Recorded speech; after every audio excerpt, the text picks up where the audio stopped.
안녕하십니까? FPC 대표 겸 교육본부장 김희범입니다. 먼저 이번호도 시청해 주셔서 감사드리며, 이번호는 재무설계와 재테크의 차이점 및 재무설계사에 대해 말씀드리도록 하겠습니다. 그리고 제목만 보면 언뜻 재무설계와 재테크가 서로 상반되거나 완전히 다른 개념이라도 되는 건가? 라고 생각이 드실 수도 있을 것 같은데, 전혀 그런 것이 아니며 오히려 매우 밀접한 관계에 있다는 것은 뒤에서 확인이 가능하실 것입니다. 그럼에도 불구하고 분명한 차이점도 있는데, 재무설계의 장점을 활용하기 위해서는 이 차이점이 무엇인지 알아야 하기 때문에 이번 호에서 주제로 다루게 된 것입니다. 그럼 본론으로 들어가 보겠습니다. 앞서 말씀드렸듯이 재무설계와 재테크는 서로 다르면서도 밀접한 관계에 있습니다. 이는 글씨만 다른 것이 아니라 목적, 수행 방법 등등 여러 방면에서 다릅니다. 하지만 밀접한 관계이기도 한데, 이전에 등록한 재무설계 2편에서 말씀드렸듯이 재무설계를 하면 다양한 재무 목표를 설정하게 되는데, 각각의 재무 목표를 달성하기 위해서는 재테크 기법을 활용하게 됩니다. 즉, 재무설계를 기술적인 측면으로 말씀드리면, 미래의 다양한 재무 목표를 달성하기 위해 각각의 재무 계획을 세우게 되고, 그것을 효과적으로 달성하기 위해 각각의 재무 계획에 맞는 재테크 기법을 활용하는 것이 재무 설계라 할 수 있습니다. 따라서 내용을 정리해 보면, 재무 설계와 재테크는 서로 다른 개념이지만 재무 계획 수립 이후 재테크를 하는 것이 재무 설계이기 때문에 둘은 밀접한 관계에 있는 것입니다. 그런데 재무설계와 재테크의 차이점은 알아야 합니다. 그 이유는 첫째, 재테크 하는 것을 재무설계 하는 것으로 오해하지 않도록 하기 위해서고, 둘째, 이렇게 하는 것이 재무설계를 더 잘 알게 되고 성공 가능성도 높일 수 있기 때문입니다. 그럼 다음 페이지에서 좀 더 세부적인 내용을 살펴보도록 하겠습니다. 여기서는 항목별로 재무설계와 재테크의 특성을 비교해 보도록 하겠습니다. 먼저 목표 부문입니다. 재무설계의 목표는 다양한 재무 목표 달성을 통해 안정적인 삶을 추구하는 것이고, 재테크는 기대 수익 이상의 수익을 달성하는 것이라 할 수 있습니다. 다음은 이런 목표를 달성하기 위한 방법 부문입니다. 재무설계는 평생에 필요한 여러 재무 계획을 수립하는 과정에서 전체적인 균형을 맞춰가며 여러 재무 계획을 한꺼번에 설계하게 되는데, 이때 자산 배분을 하게 됩니다. 반면 재테크는 특정 재무 목표를 달성하기 위해 적절한 금융거래 기법 또는 금융 상품을 선택하게 되는데, 포트폴리오, 즉 분산 투자도 그 중에 하나입니다. 그리고 여기서 방금 말씀드린 자산 배분과 분산 투자라는 용어를 정리해 본 뒤에 다음 항목을 살펴보도록 하겠습니다. 먼저 자산 배분과 분산 투자라는 용어를 정리하려는 이유에 대해 말씀드리겠습니다. 재무 설계를 하다 보면 이 두 용어를 혼용해서 쓰는 경우가 있는데, 이렇게 하면 재무 설계와 재테크를 혼동할 가능성이 높아지고, 그렇게 되면 재무 설계를 원래 취지에 맞게 진행하기 어렵게 되기 때문입니다. 그럼 내용을 살펴보도록 하겠습니다. 아마 하우스 푸어, 노후 자금 부족, 노후 파산 이런 얘기를 들어보셨을 것입니다. 하우스 푸어는 비싼 집은 갖고 있지만 현금 등 다른 자산이 부족한 경우를 말하는 것이고, 노후 자금 부족은 노후를 맞이하기 전까지는 생활이 됐으나 막상 노후 생활을 하려 하니 노후 자금이 부족한 것을 말하는 것이며, 노후 파산은 노후의 자산을 불려보고자 투자했다가 실패하는 경우나 노후 의료비 등등 예상치 못한 사건이 발생하여 노후에 재정적인 어려움을 겪게 되는 것을 말하는 것입니다. 그리고 이런 일이 발생하게 된 대부분의 원인은 화면에서 보시는 바와 같을 것입니다. 그런데 이런 현상이 발생하게 된 것에는 공통적인 특징이 있습니다. 그것은 무엇일까요? 첫째, 특정 목표에 집중하면서 다른 자금을 같이 준비하지 않았거나 했다 하더라도 한편에 편중된 준비를 했기 때문입니다. 물론 이에 대해 현실적으로 어쩔 수 없는 선택이었다 등등 여러 의견이 있을 수는 있지만, 적지 않은 경우에서 기간과 금액을 조정하게 되면 대안을 찾을 가능성이 높아지게 됩니다. 이 내용에 대해서는 객관적인 증명도 필요하고 내용도 짧지 않기 때문에 차후 다른 영상에서 말씀드리도록 하겠습니다. 둘째는, 일단 재산을 불려놓으면 여러 경제적 문제는 해결될 수 있을 것으로 판단했기 때문일 것입니다. 이는 일부 맞는 얘기일 수도 있지만, 재산을 어떤 형태로 불려놓았는지에 따라 다른 얘기가 될 수 있습니다. 바로 하우스 푸어 사례만 봐도 그렇습니다. 대출을 받아 집을 샀고 집값이 많이 올라 재산은 상당한데, 대출을 상환하느라 그동안 별도의 여유 자금은 모으지 못했고 퇴직이 코앞이면 하우스 푸어가 되는 것이죠. 셋째는, 첫 번째 사유와 일맥상통하는 내용인데 체계적이지 않은 재무 설계의 결과라는 것입니다. 주택 구입 계획을 세우는 것은 재무 설계의 하나입니다. 자녀 교육 계획도 마찬가지죠. 하지만 재무 설계 안에는 이런 하나의 계획만 있는 것이 아니라 인생에서 필요한 여러 재무 계획을 모두 함께 조화를 맞추며 설계하는 것입니다. 재무 설계는 특별히 배우지 않아도 많은 사람이 이미 조금씩이라도 하고 있을 만큼 매우 자연스러운 것이지만, 체계적으로 하는 것은 쉽지 않은 일이며 그렇게 하는 경우도 아직은 많지 않은 것이 현실입니다. 그럼 말씀드린 것을 바탕으로 자산 배분과 분산 투자에 대해 알아보겠습니다. 먼저 자산 배분입니다. 사실 자산 배분이라는 용어는 개인의 재무 설계에서 사용하기에는 좀 거창해 보이는 면이 있는데, 뜻은 잘 전달하고 있기에 그대로 사용해 보겠습니다. 재무 설계는 여러 재무 계획을 세우고 각각의 재무 계획에 자금이 투입되어야 하는데, 이 과정에서 개인의 전체 가용 자금에서 중요도 등을 반영해가며 조화를 맞춰 배분 투입하게 됩니다. 이것이 자산 배분입니다. 다음은 분산 투자입니다.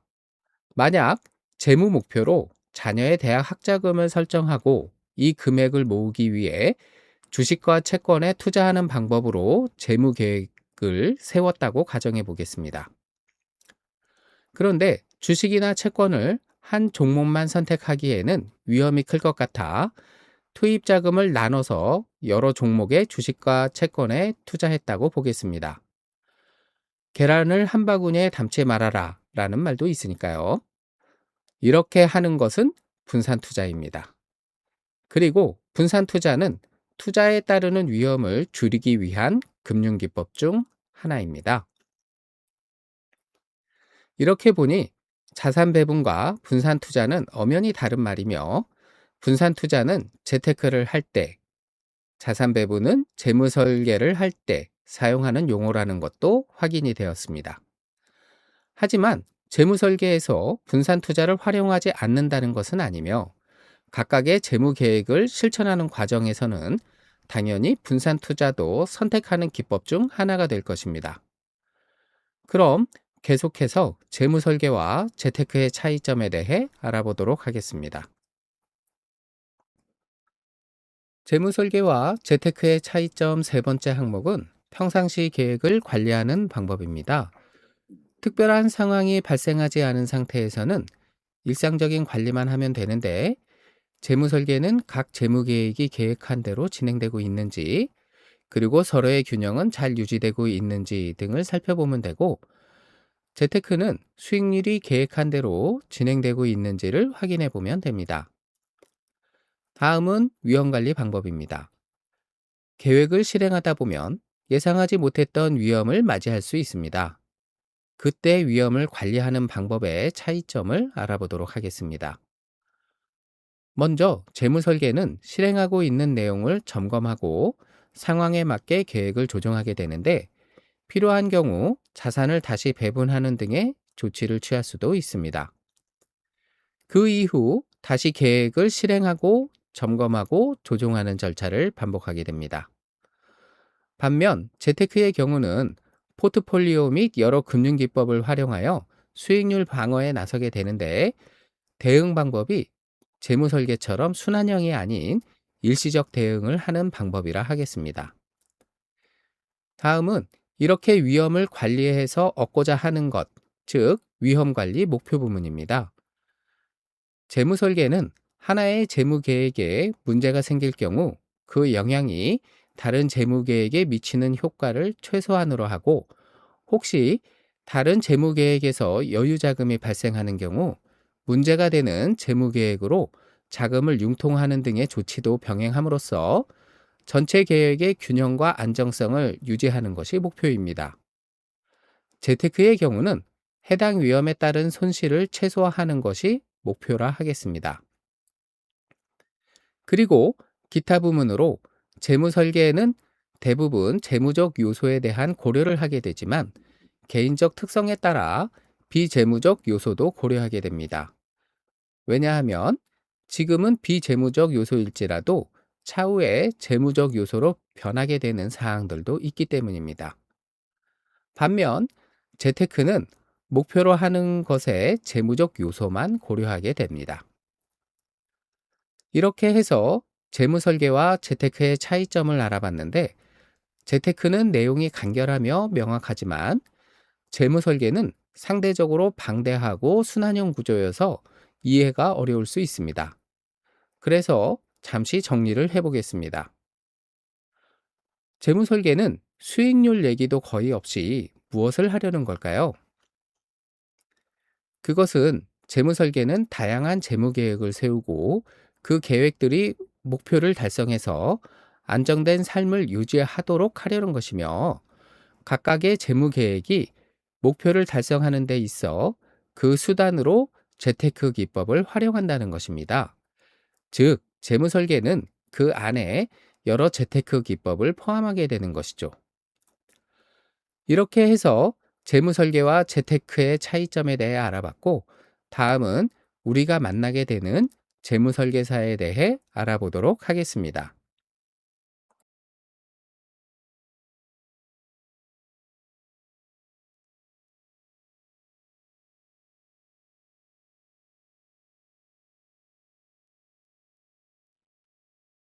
그 전에 참고사항 먼저 안내드리겠습니다.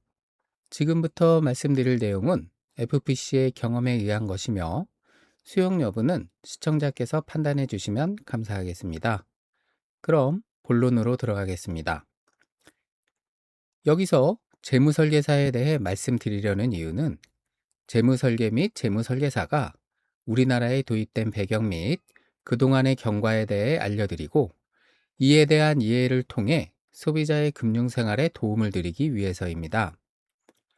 그럼 세부 내용에 대해 말씀드리겠습니다. 주변을 보면 본인을 재무설계사라고 칭하는 경우의 대부분은 생명보험과 관련된 일, 특히 생명보험 설계사인 경우가 많습니다. 은행, 증권 등 다른 금융권도 많은데, 유독 보험, 특히 생명보험 설계사가 본인을 재무설계사라고 하는 이런 현상은 왜 생기게 된 것일까요? 우리나라에서 재테크가 아닌 재무설계라는 말을 본격적으로 사용하기 시작한 금융회사는 생명보험회사입니다. 이것에 이견이 있을지는 모르겠지만 제 경험상 그렇습니다. 그럼 생명보험 업계는 왜 재무설계라는 용어를 사용하게 된 것일까요? 재무설계는 평생에 필요한 여러 재무 계획을 세우고 실천하는 특징이 있는데, 생명보험 상품은 사람의 출생부터 사망까지를 다루는 금융상품이다 보니 재무설계의 이런 특성과 맞았기 때문이라 생각되며, 시대적으로도 우리나라 금융시장이 개방을 통해 국제화되면서 생명보험 회사는 해외에서 재무설계 개념을 도입하게 되었고, 이를 활성화하기 위해 회사의 시스템 구축과 조직원들 교육에 집중을 하게 되었습니다. 그런데 그 결과 긍정적인 효과도 있었지만 부정적인 상황도 발생되었습니다. 그중 부정적 측면을 보자면 구축한 시스템을 모든 사람이 이해하기는 어려웠고, 교육도 모든 조직원이 습득하기에는 내용이 방대하여 쉽지 않은 면이 있었습니다. 그래서 그런지 수년이 흘러도 시스템을 활용하는 조직원이 늘어나지 않았고, 교육도 금융 전반에 대한 교육보다는 재무 설계 중 생명보험이 필요한 영역에 집중하며 포괄적인 재무 설계라고 하기에는 한계가 있는 형태로 되었습니다.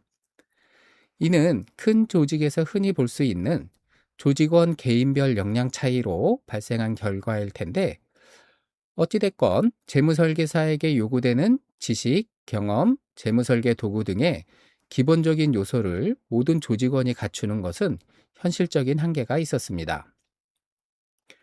그리고 특별한 대외공인 재무설계사 인증 절차가 없는 상태에서 회사가 시스템을 갖추고 있고 본인은 교육을 받았기에 본인을 재무설계사로 지칭하는 것은 합당한 것으로 볼 수도 있습니다. 그러나 객관적으로 인정받기에 부족함 없는 재무설계사도 있지만 그렇지 않은 경우도 있기 때문에 일각에서는 일부 재무설계사에 대한 비판적인 시각이 있는 것도 사실이며, 경우에 따라서는 부정적인 시각이 확대되어 재무설계 전체를 부정하는 듯한 모습을 보이는 경우도 목격했는데 안타까울 따름입니다. 지금까지 말씀드린 것을 정리하자면 재무설계사는 소비자가 평생토록 재정적으로 안정된 삶을 누리도록 설계하는 사람이지만 개인별 역량 차이가 있을 수 있기 때문에 소비자 입장에서는 만나게 되는 재무설계사의 지식, 경험, 재무설계 도구 등을 살펴서 평생의 재무계획 설계를 같이 할 것인지 아니면 재무설계 중 한 부문인 보험 설계를 같이 할 것인지를 판단해 보시면 좋을 것 같습니다. 이상으로 재무설계사에 대해 말씀드렸고, 다음은 오늘 말씀드린 재무설계와 재테크에 대한 내용을 요약해 보도록 하겠습니다. 이번호 내용을 정리해 보기 전에 문제를 하나 드려보겠습니다. 재무설계에는 있고 재테크에는 없는 것 중 가장 중요한 것 하나를 꼽아보라면 어떤 것을 꼽아보시겠습니까? 제가 드리고 싶은 답은 다른 재무계획과의 균형이라고 말씀드리고 싶습니다. 재테크는 그 안에 하나의 재무계획만 있지만 재무설계는 여러 재무계획을 동시에 품고 있고 각각이 균형을 이루도록 하는 형태이기 때문입니다. 그러다 보니 앞에서 봤던 재무설계와 재테크의 차이점이 발생하게 된 것이죠. 그럼 이번호의 내용을 정리해 보도록 하겠습니다. 첫째, 재무설계와 재테크는 서로 다른 개념이라는 것이고, 둘째, 재무설계를 완성하는 과정에서 재테크를 활용하기 때문에 둘은 서로 밀접한 관계도 있다는 것이었습니다. 이렇게 이번호의 핵심 내용을 정리해 봤고, 다음 호에서는 실전 재무설계라는 주제로 찾아뵙도록 하겠습니다.